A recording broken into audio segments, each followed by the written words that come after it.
Hallelujah. Welcome my channel.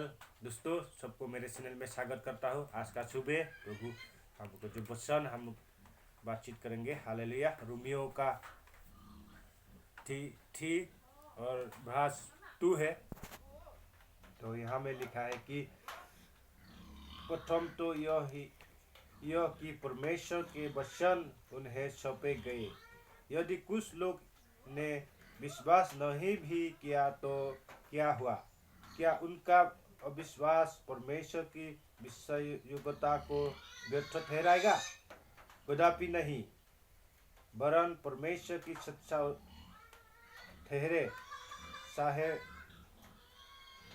प्रत्येक व्यक्ति झूठा पाया जाए, जैसे कि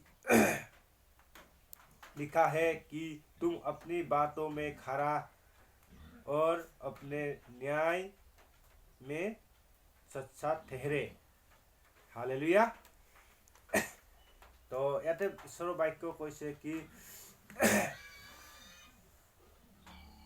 प्रथमते ईश्वर वचनসমূह वाक्यবিলাক ईश्वरे আমাক গোটাই দিলে বুলি কৈছে। हालेलुया। तो মানুহবিলাকে বিশ্বাস নকৰিলে কি হ'ব বুলি কৈছে। हालेलुया। तो ঈশ্বৰৰ বাক্যটো জিন্দা হয়। हालेलुया। ঈশ্বৰৰ বাক্যটো কাম কৰা বাক্য হয়। যেনেকৈ বাইবেলত লিখিছে কি ঈশ্বৰৰ বাক্যটো দুইফালে কাটে বুলি কৈছে। हालेलुया। তো সেইকাৰণে ঈশ্বৰৰ যি বিশ্বাসযোগ্য বাক্য সেইটো বিফল কৰিবনে বুলি কৈ আছে। हालेलुया। কেতিয়া বিফল কৰিব নোৱাৰে। যিবিলাকে বিশ্বাস কৰিব সেইবিলাকৰ জীৱনত কাম কৰিব। আমেন। हालेलुया।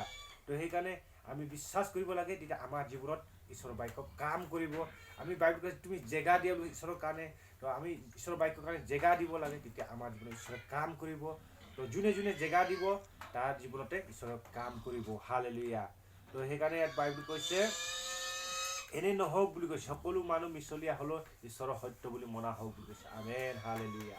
তো সেইকাৰণে আমি বেলেগে কোনোবাই কি কৰিছে চাব নালাগে, বিশ্বাস কৰিছিলে নাই কৰা, কিন্তু আমি যদি আমি ঈশ্বৰৰ সঁচা বুলি বিশ্বাস কৰে, আমি পালন কৰিব বিচাৰে, সত্য বুলি মানিব বিচাৰে, তেতিয়াহ'লে আমি কৈছে ইয়াত কৈ আছে কি এই বিষয়ে লিখা আছে, তুমি যে নিজৰ কথা ধাৰ্মিক বুলি গণিত হ'বা আৰু সুদ বিচাৰটো জয়ী হ'বা বুলি কৈছে। हालेलुया। আমি সুদ বিচাৰ আমি যেতিয়া আমি জয়ী হৈ যাব কৈছে, সচ্চা আমি ঠেৰাইগা। हालेलुया। যেতিয়া আমি নিজে খাৰা হৈ থাকিব, ঠিক থাকিব ঈশ্বৰৰ লগত, তেতিয়াহ'লে আমি জিকিব। हालेलुया। আমি জয়ী হৈ যাব। हालेलुया। তো সেইকাৰণে বাইবেল কৈছে কি এক জেগাত কৈছে পাপৰ বেছ মৃত্যু বুলি কৈছে, আৰু এক জেগাত কৈছে য'ত পাপ বেছি তাত অনুগ্ৰহ বেছি হ'ল বুলি কৈছে। কিন্তু আমি নেম অফ জিচাছ ষ্টপ কৰিব লাগে। हालेलुया। পাপ জেগাত তো মই এটা বুজি পোৱা নাই ভালকৈ, তো আপোনালোকে যদি বুজি পাইছে কথাটো, এটা কথাত কৈছে পাপ কৰিলে মৃত্যু বুলি, আৰু এটা কৈছে পাপ কৰাটো অনুগ্ৰহ বেছি হয় বুলি কৈছে। हालेलुया। তো মোৰ মতে এটা জেগাতো যিচুক মানুহবিলাকে লগ পাইছে পায়, সেইকাৰণে তাতে অনুগ্ৰহটো পালে মন পালন কৰিলে, কিন্তু এটা জেগাত পাপ কৰিবৰ কাৰণে পাপৰ বেছ মৃত্যু বুলি ক'লে। हालेलुया। তো আপোনালোকে কমেণ্ট বক্সত এইটো কমেণ্ট কৰিব। हालेलुया। আপোনালোকৰ মতামতটো জনাব। हालेलुया। তো ধন্যবাদ দিছোঁ আজি ভিডিঅ'টো। हालेलुया। ইমানতে আছিলে। God bless you. Thank you. Hallelujah.